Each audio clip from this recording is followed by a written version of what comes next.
Coming up, my top 3 from this video. Let's see where I rank them.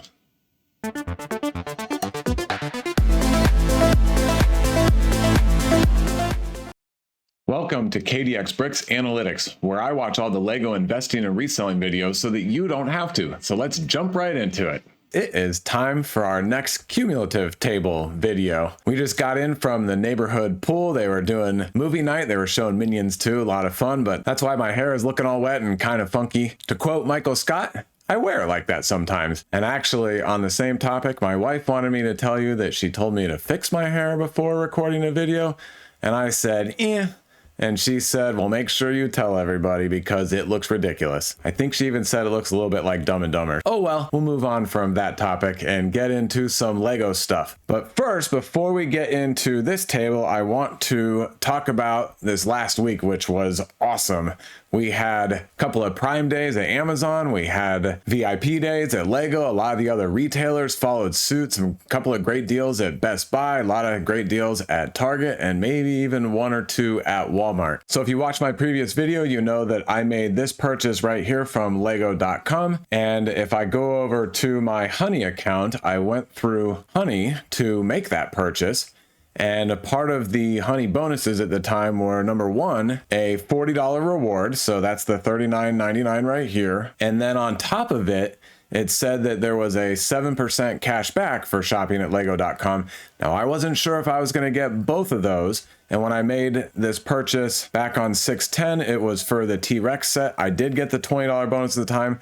And Honey also posted the 7%. The $20 bonus has already come through, but the 7% is still pending. If both of these July 11th rewards come through on this purchase, then I spent $200 on the police station and another $28 on the Disney 4-pack Brickheadz. After taxes, let's round that to $240. But then I got about $55 here. I'll call it about $60 in gift with purchases. So now we're up to $115, and then another 5%, so call that about 10 or 11. So that's $125 to $130 of rewards back. So I spent $240 and got, call it $130 back. Basically, I spent $110 after taxes if you do the offset. That was really, really good. I was very excited to do that. I imagine that we'll get another opportunity like this, and I'll do more videos when those opportunities come up. But I did want to point that out that so far it's looking like when you shop at Honey during their reward periods that you get the reward and the percent cash back. Fingers crossed, and I'll keep everybody updated on that. All right, now back to the cumulative table. So this cumulative table is for new data from June 16th to June 30th, 2023, and it covers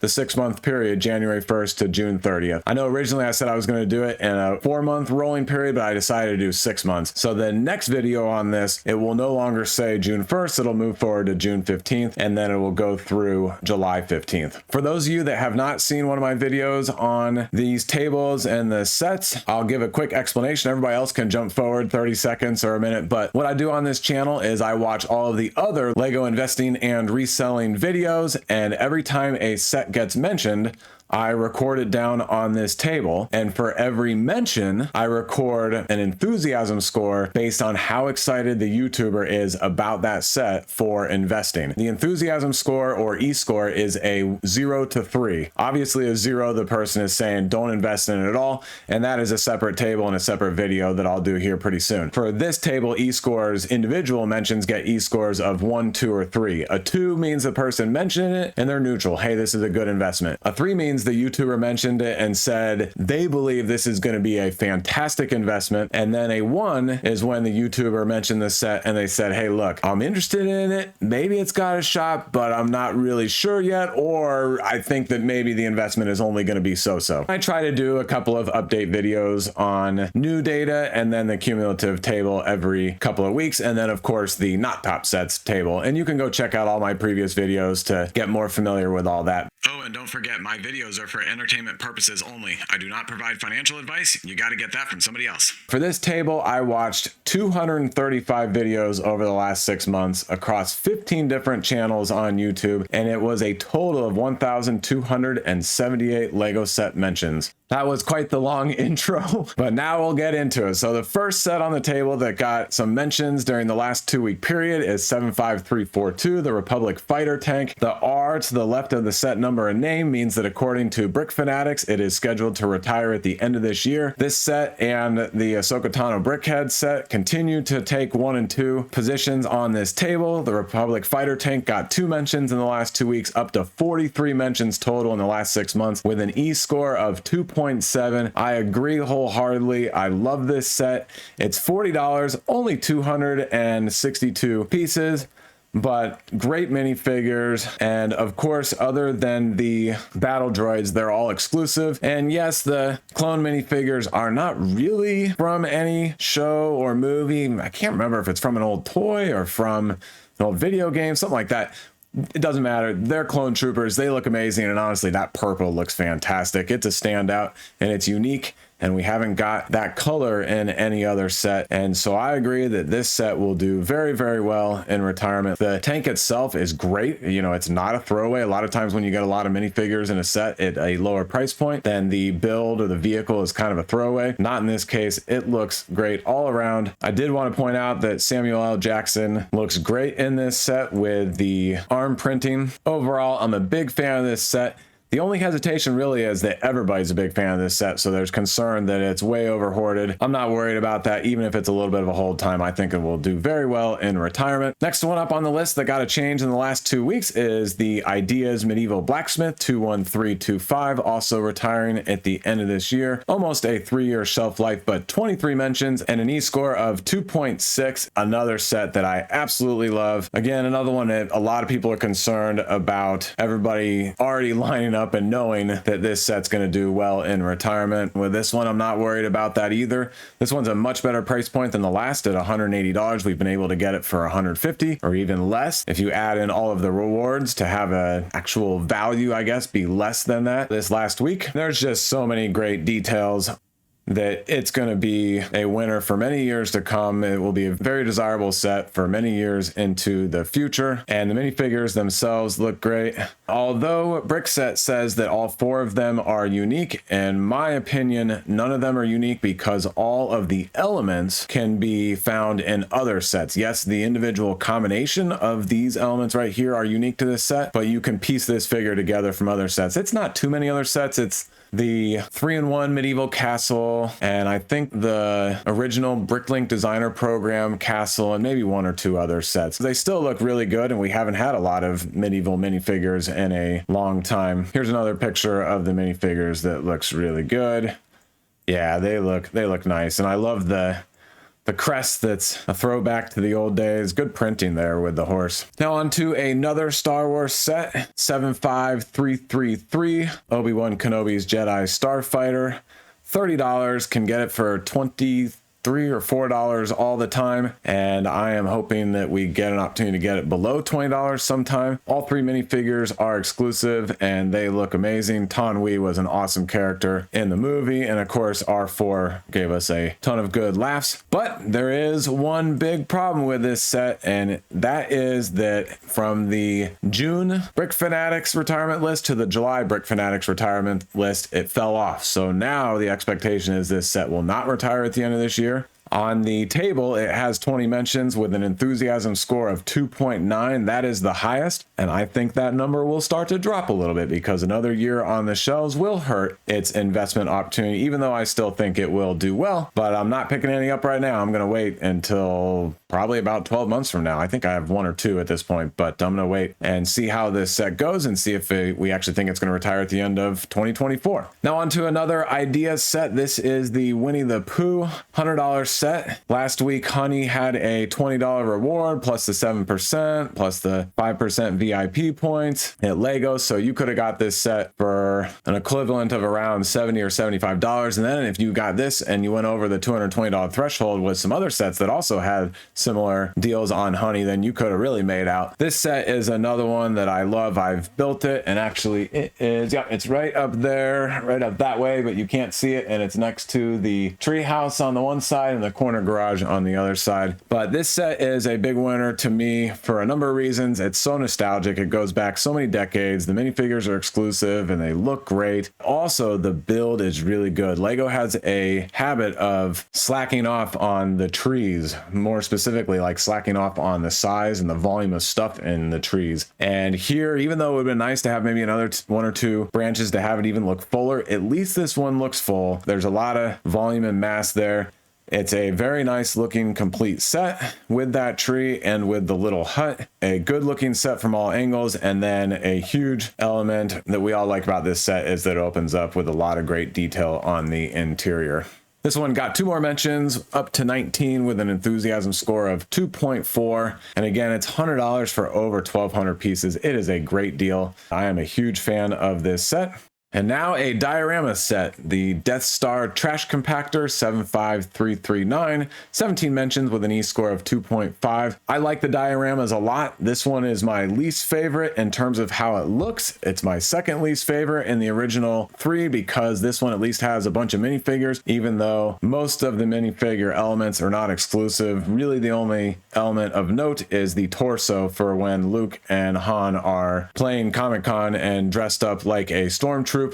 But the scene itself is very ugly. It has to be because it's a bunch of trash, but the mechanism and how all of this junk is perfectly placed and designed so that it can slide closed like this is fantastic. Even though it's not my favorite, I'm still going to build one. I'm going to build them all, and I like them all. I've got already, it says 7 down here. I have not been keeping these up to date on brick sets, so I have no idea. Honestly, I think it's more like 5 that I have. All of the dioramas have to be got on sale. I got a huge discount from Walmart a couple months ago, and I did a haul video on that. Speed Champion 76911, the 007 Aston Martin DB5, head over heels about this set. It has an enthusiasm score of 2.8. I'd forgotten about that. That is awesome. 16 mentions.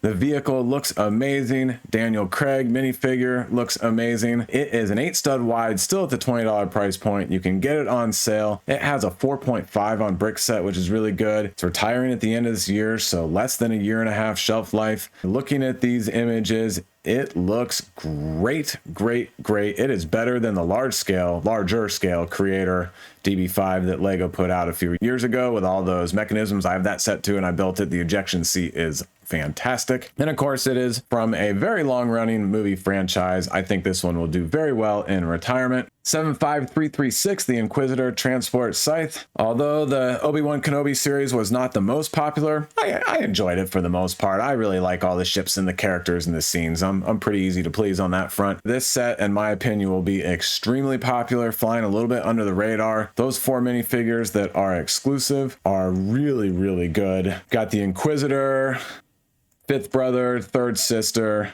They all look fantastic. And of course, Ben Kenobi himself with the tan cape and the light bluish torso, which is also pretty unique and looks really good. This set was just on Amazon for $70 during Prime Days, and I missed out on that, but I do have a few, so I'm good to go so far, and I hope to get more. The first helmet in this video is the Luke Skywalker Red 5 helmet. 15 mentions with an E-score of 2.5. I personally am not big into the helmets. I built one, I think. It wasn't a lot of fun to build. That central meatball, it's ugly and there's not a lot of detail to it. The finished products are amazing, but I'm not going to be getting them all, but I do recognize that they are great for investment. You can see behind me, I got a couple of the good ones over there I'm going to sell here someday. Of the helmets that are still on the shelves that we're not completely sure about in terms of investment and reselling, this one I like a lot just because it's unique to all the others. It's not black, it's not gray, and it's got a lot of nice color and prints and stickers to it. And although the goggles visor area isn't perfect, I still think it looks good enough. So actually, this is one of the few of these that I actually would like to build. This one and Boba Fett are the 2 that I would enjoy building. My favorite diorama of the first 3, the Dagobah Jedi Trainer 75330. It has an E-score of 2.6 with 14 mentions. And this set is amazing. The swamp with the wing coming out is so well done, and just how immersive all the hanging swampy foliage off the tree over Yoda's hut. It just pulls me in. Maybe I'm totally biased, but I'm captivated, and they got me on this one. Again, you got to get it on sale. 2 of the 3 minifigures are exclusive, one of them being the muddied up R2-D2, which is awesome. Gotta love that. But yeah, I am definitely sucked in on these, but only when I can find it on sale. Brickset says I have 10 of them. I think I have 7 or 8 at this point. And this one is also retiring at the end of the year, so a year and a half on the shelves. And then here's the last of the first wave of the dioramas, the Death Star Trench Run, only an E score of 2.3, and it's primarily because there are no minifigures with this set. It looks great, all the detail, all the engraving, the super micro scale TIE Fighters and X-Wing and Darth Vader's TIE Fighter are really, really well done, but not having any minifigures I think will hurt it a little bit, but I still think it does well in retirement. Get it on sale. A Target exclusive 75338 Ambush on Ferrex, 13 mentions, an E score of 2.1.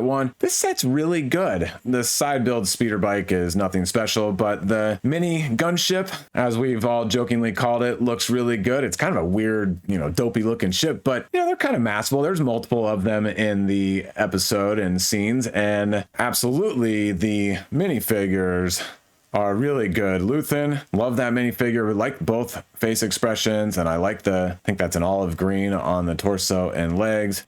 And then Cyril with the blue, he's a really good character. He plays that really, really well. And then, of course, Cassian. There is so much depth in this minifigure. I mean, it really looks like you're looking into 3-dimensional, multiple layers there. I am a big fan of this set, but it's $70, very, very expensive. It will have less than a year and a half shelf life. I think once I've seen it on sale at Target, or maybe there was some deal spend a certain amount of money, get a little bit of cash back, but it's been hard to find this one on sale, so I don't have any yet, and I am still looking. 75323, the Justifier, $170 for just over 1,000 pieces, worth every penny of it. Nope. Totally kidding, but I did just pick up 2 at the 102 price point on Wednesday. It was the second of the 2 Amazon Prime days, and even at $102, I'm still like, that's more than I wanted to pay for it, but I really wanted one. It's not my favorite looking ship at all. It is so gappy, and it is so broken up in terms of the color. There's just a lot I don't like about it, but the minifigures are great, and Cad Bane, of course, is awesome, and that's what we're all very, very excited about in this set. But also, paying $100, I guess, isn't so bad because the ship is very sizable, and the main reason I want it is because this one has been laughed at so much in terms of the quality and the price that I've said, well, I want to make sure I get one because it might do pretty well actually in retirement. I ended up getting 2, only an E score of 1.8, but 13 mentions. Now on to Hogwarts, Brickheadz, Professors of Hogwarts. This is a $40 set. Brickheadz are still some of the best value that you can get from lego.com or at retail. This one has 12 mentions with an E score of 2.6, and I love it. It is scheduled to retire at the end of this year, and I think this one does very, very well in retirement, mostly because these professors really look good in the Brickheadz form. A lot of times it's hard to really see exactly what the character is in Brickheadz form and recognize it. And I find that to be true with a lot of superheroes, but these, very, very recognizable right at the glance. Want to get as many of these as I can. And same thing with this set, 40623 Battle of Endor Heroes. This one just came out. It's going to have either an 8 or 10 month shelf life if it remains on the retirement list. A lot of people are doubting that this one will actually retire, and that's why it only has a 2.3 E score, but it does have 12 mentions, and it is $40 for 5 Brickheadz. Now I know that R2-D2 and Wicket are a little bit smaller. The other 3 are normal sized, and I like this set because it's the most Star Wars characters in one Brickhead pack to date, and I forget how many, but it's like, I don't know, around 25 Star Wars characters in Brickhead form we had so far, so now we've got 5 more, so this is a good percentage of them. I don't see Wicket getting made anytime soon. We've got Leia in the green robes, which looks great. R2-D2, we'll get another one of those. Luke looks okay, probably the weakest of the group, and then Lando looks really good, and we probably won't get Lando again in the Brickheadz form. The modular police station. I talked about this at the beginning when I was showing you my Honey account, and I am a big fan of this set. 11 mentions, E-score of 2.5, expected to retire at the end of the year. Our Christmas set, 10293, Santa's Visit, 9 mentions, only an E-score 1.9. That is because Lego investors are steering away from the Christmas sets because the cat's out of the bag. Christmas sets do very, very well in retirement, and of course, when everybody knows that, then the investing market cools off. I agree. The last one that was the Elf's Clubhouse, whatever it was called, wasn't great, and I don't expect that one to do well. I have a copy. We're gonna build it. This one I think can do okay. It would probably be a pretty long hold time. It's pretty unique compared to some of the others because of the color scheme. We've got the green Wolverine hands that are representing holly, and the light blue, and then all the snow. I think it looks really good. And I think people will end up wanting this one way into the future. And also, it's really open, which has its downsides, but also it's very pleasing to look at. You get to see the fireplace and the stockings and the nice dinner table. And I like the little space decorations and toys on the walls and how the parents are hiding the Christmas presents up in the attic. Mandalorian, Brickheadz, Mandalorian, and Child. This one's been on the shelves forever. It got another mention with an E-score of 1.8. Most people are saying don't get this one for investment. It's been available at steep discounts a lot and a super long shelf life, but there's a few people out there saying, hey, it's a small box, they're easy to store for a long time, and it's Mandalorian, it's Brickheadz, it will do well someday. Hedwig, the Barnes & Noble exclusive, 8 mentions with an E-score of 2.6. I'm a huge fan of this set. I love it, the mechanism, the look, the stand, love it all. It has had a very long shelf life. Ooh, look, Brick Set is already showing that it is retiring at the end of this year. So that's some movement on getting some more kind of official retirement dates. When I see it on Brick Fanatics, I feel very, very good. When I see it on Brick Fanatics and Brick Set, I feel extremely good about the retirement date. $40, 630 pieces. Because it's a Barnes & Noble exclusive, I'm not worried about the long shelf life. And I really hope that Lego makes more sets in this same style, like maybe a Thestral that we're seeing here, or maybe Ron's Owl Pig Widgeon. I always struggle to say that. That's why I always call him Pig, like they said right here. But that would be a good one, even though it's another owl. It would be a different color scheme, or heck, maybe a hippogriff or one of the other flying horses, or Buckbeak, which I know is a hippogriff, but that'd be cool. I'd love to get at least a couple more so that the whole series or the collection is 5. That would be really cool. 12 Grimald Place, another Harry Potter set. This one is $120 for just under 1,100 pieces, so it's very expensive, but it does have 9 minifigures. I think all of them are unique. Brick Set says they are. Maybe one of them can be parted out from other sets. I really don't know when it comes to investing in this set. It's really hard to say. 2 more mentions up to 8 with an E-score of 2.3. It is a 4.4 on Brick Set, but here's my hunch. I think it does pretty well in retirement, probably a little longer hold time, but the main reason I think it does well is because it looks really, really good and it's unique. Yes, the minifigures are great and I love all the minifigures in this set and it's nice that they're exclusive, but this set looks really, really unique. A lot of good interior. The exterior can go in just a regular city as some brownstones or row houses. You get a couple of these and get a couple of different color patterns, but also this mechanism is really well done and it is very unique. Got to get it on sale, hopefully in the $80 range. The first of the newest Star Wars dioramas, the Emperor's Throne Room, has an E-score of 2.6, only 2 mentions, not retiring at the end of this year. It just came out not too long ago. Just like the others, I love this set. I'm all in. It is very, very expensive at $100. I'm sure we'll get an opportunity to get it in the 60s, but just be patient. And if we can get it in the 60s, it is a great investment in my opinion. Just love these classic Star Wars diorama sets. 76386 is the Hogwarts Polyjuice Potion Mistake. 5 more mentions with an E-score of 2.4. It's only $20. We've been able to get it for $16 for the little bill, which is pretty good little scene. And then the 4 minifigures, one of which is the Golden Harry Potter. And then we also get Hermione's cat head piece. For the price, it is outstanding. A lot of people are very excited about this set for investment. I've picked up 4 or 5. But the conversation about it has definitely cooled off over the last little while. It seems like it's maybe gotten a little stale and, it's probably been on the shelves a little too long since 2021. The Hogwarts Magical Trunk, an E-score of 1.8, not a set that I am interested in for my own collection or for investing and reselling. 40469, the Tuk Tuk, same story, only an E-score of 1.8. It looks great. Nice, bright colors, really, really well designed, but it's only a $10 set. It's just too low of a price point for investing and reselling. 43187, Rapunzel's Tower, E-score of 2.5, only 4 mentions. There's a few out there that swear by Rapunzel-related sets. I don't know the source material. I think I saw the movie once, but I barely remember it. And then the last of the Star Wars dioramas, the Endor Speeder Chase, E-score 2.5 with 4 mentions, $80. And same story, this one will do really well, get it on sale. I will point out that originally when I saw this set and I saw the trees, I was really disappointed that they were cut so low and how they were cut. But now that I've looked at it more and more, I have come to like that a lot. Those trees and how they cut them, you know, they didn't hack them off like natural. They literally, you know, broke them in an artistic way to represent that there would be more tree there, but the picture itself is ending, you know, the canvas ends there.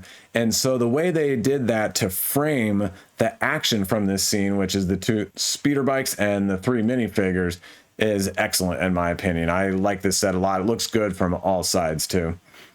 All right, now on to the Boba Fett mech, the first of the Star Wars mechs on this table. I think we're going to hit all 3, but this is 75369. It has an E-score of 2.7 with 3 mentions. I am huge on this set. It's only $16. The mech looks great. I know that goes against everything being a Star Wars fan having these mechs, but I'm good with the Boba Fett mech. I think it looks super cool. It's like having an oversized, you know, body and jetpack since he's already flying around and looking like this anyways, so I'm cool with that. And then the other reason I'm cool with it is because this is one of, if not the best, Boba Fett minifigure ever produced by Lego. I hope the production quality with all the prints is really good. If it is, I'm getting a handful of these sets. Obviously, I'm going to wait until we find them on sale sometime. Batman sets are on this list. Here's the first one, 76265, Batwing, Batman versus the Joker. It's $38, 357 pieces.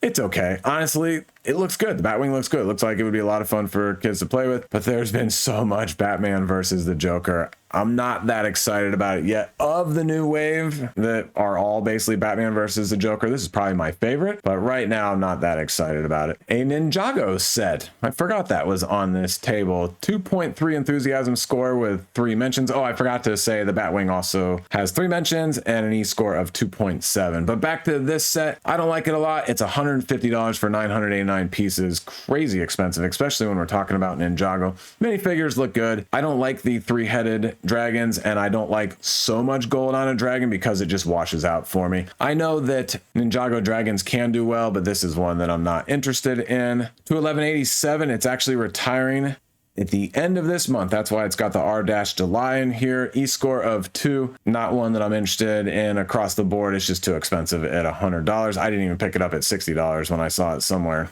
75361, the Spider Tank. This set is awful, and I honestly can't even remember if it's already out yet or if it's coming out. I think it's coming out here in the near future. The only thing that is good about this set is the Bo-Katan minifigure. Otherwise, the other 2 minifigures are too common at this point, and the spider? I know it's called Spider, but still, it really looks weird even for a spider. Is just way too chunky and too many weird visual elements from the Lego pieces that don't look great are exposed. Just an ugly set for me. The Darth Vader mech. Okay, I will redeem myself right here. So only an E-score of 1.7. It should be an E-score of 0 in my opinion. I don't like this mech at all. Don't do that to Darth Vader. Darth Vader stands on his own. Yes, the minifigure looks good, and yes, a lot of sets that have any Darth Vader in them do pretty well in retirement, but I am not in favor of Darth Vader having a mech. I just don't see how I can visualize Darth Vader in a mech in any of the scenes, whereas I can kind of visualize Boba Fett in a mech. And then the last mech is the Stormtrooper mech, also with an E-score of 1.7, and I like this one actually. The minifigure isn't that special, but I can visualize having a stormtrooper mech army. Yes, I wouldn't have seen it in any of the movies or shows, but still I can visualize that. And I think it would be cool to have 10 of these maybe off to the side or kind of behind your stormtrooper army. And it'd be like the old medieval days where you've got the cavalry behind to support, ready to run in and mop up the end of the battle. And so I could see having 10 of these in your battle as similar to the cavalry from the old days. 76832, the Disney Lightyear movie XL-15 spaceship. This is pretty much the only set that's getting any attention from this movie. This movie was not popular at all. And I think the only reason this set is getting any mention is because it's a spaceship with a stand and a little sticker plaque that looks pretty good. You can display it and play with it. It has Buzz in the orange flight suit, which is kind of cool. And at $50, it's not bad. Maybe with the announcement, I don't know, maybe 6 months ago of Tim Allen coming back for the next animated movie. I think it's the 5th. Hopefully that one's good. This set will do okay, but it's not one that I'm gonna dive into. Here's the next new Batman versus the Joker set, and this time it's the Batmobile. It looks great, but I think we've got Batman versus Joker and Batmobile fatigue at this point. Paris has 2 mentions, E-score of 3. This one's not retiring anytime soon as far as we can tell, and it's not a set that I'm paying that close attention to. 40478, the Mini Disney Castle, same thing, 2 mentions, E-score 3. This one I am paying attention to. $40 for 567 pieces. A lot of nice gold and blue and sparkly blue, you know, the iridescent pieces, and then the nice classic exclusive Mickey minifigure. I think if Lego makes a few more in this style, and they've already got 2 others, the Haunted Mansion, I think it is, and then the new Peter Pan one that we just saw that's not out yet. But if they can make a few more of these, I think they'd be a great collection and a great collector's item. My eyes are glued to this set. One of the new Sonic play sets, 2 mentions, E-score of 3. There's a fair amount of buzz around these sets, and I'm just not seeing it. I get that some of the minifigures are exclusive. I'm still not seeing it. Yes, it's definitely a better play system than the Mario play system, but I don't see how these do well in retirement. 71772, the Ninjago Crystal King. $80 for 722 pieces. I just don't like this set. I like all of the purple pieces, and I like the chest area, but I don't like the head at all. The arms aren't great. The front legs are okay, but I don't like having a 4-legged mech creature type thing. It just doesn't work for me. Now on to Ahsoka's Clone Trooper Battle Pack with a Swamp Speeder that is coming out soon. E-score of 2.5 with 2 mentions, $20. This set is really, really cool. I'm glad we're getting a Swamp Speeder, even though it's not the best design in color. I still like it. And of course, a Clone Trooper Battle Pack, historically, they do well. Not really much else to say about that. It's new. We got to see where it goes over the life of this set. One of the newer ideas set, Tales of the Space Age. This set is $50. I am in love with this set. I am going to get 1, maybe 2, build them. I might want to put these up in my office at home and my office at work. I might want to do one where it's 1 piece of art and all 4 elements are connected, and another one where it's 4 separate pieces of art hanging on the wall. I am in love with this set. I watch everything on YouTube about SpaceX and all the latest flights and tests going on. So this is right up my alley, and I just love how simple and how beautiful this set is looking. It has an E-score of 2 with 2 mentions. It's so new, so we really don't know in retirement, but I just can't see how it won't do well a long, long time from now. But that's something that you would have to consider when you invest in this set, how long you want to hold it for. The new Disney Hocus Pocus Sanderson Sisters Cottage, really, really good set, $230. Similar as the Blacksmith, but a fair amount more expensive. And the minifigures look really good. Concern with this set is how well known is the source material. I'm kind of familiar, but not super familiar. And my other concern is that this set is just not very bright looking. It's muted because of the dark bluish gray and all of the brown. And I'm concerned if that will hurt it in the post-retirement life. City set, Deep Sea Explorer Submarine. Too expensive for me at $110. Nothing special, nothing that I'm interested in. 76994, Sonic's Green Hill Zone Loop Challenge. Same comments as the other Sonic set, other than I think that a lot of people are going to be interested in this minifigure right here. And I'm sorry, I'm drawing a blank on his name. I know I should know that. But outside of that, I'm not interested in this set. 31130 Sunken Treasure Mission. Not really sure why this set's got a couple of mentions. It's not going to do well in retirement, but do take note that there's always one or two Creator 3-in-1s that do quite well in retirement. The challenge is figuring those out and picking the right one. Playing in the Creator 3-in-1 universe is sometimes high risk, high reward, and it can bite you, but this is not a set that I am looking into, even though it is $35 for 522 pieces, which is pretty good. All right, so that's the end of the table. And as always, I wrap up these videos with my top 3 that we just went over in this table. In third place is Winnie the Pooh. And I already talked a lot about this set, and you know how much I love it. Only thing that I'll say about this set that I like in addition for investing is that it's at the perfect $100 price point, and it seems to be flying a little bit under the radar compared to the blacksmith set. I think the blacksmith idea set is getting most of the attention, and yes, this one is getting attention, but I don't think as much, and I think this one will do well in retirement. And second place is 40623, Battle of Endor Heroes. You can't beat it unless it gets extended another year in the retirement list, but if it actually does retire at the end of this year, to me, it's gold. I love this set. And then my number 1, I am totally biased, but I want to collect every Star Wars diorama. I want them to make tons and tons of dioramas of all the great scenes of all the movies and Disney Plus series and everything else. I think that since Lego is likely to make a bunch of these, they've shown that with the helmets, and since this is from the first wave and pretty much the best of the first wave, and at least in my memory, the first one that I had seen. So it's kind of my first of all the dioramas. I think this one will be very, very desirable and pretty short shelf life at, what is that, about 1.75 years time frame. So it's a set that I like a lot. All right. I purposely ran and rambled a little longer on this video just to make it a little bit more relaxed and not chop it up so much. Sometimes I'll do it a little more efficiently, and sometimes I'll just, take my time and just kind of run stream of conscience. So if you made it this far, thank you for watching the whole way. That's a wrap on this one, and I will see you in the next one.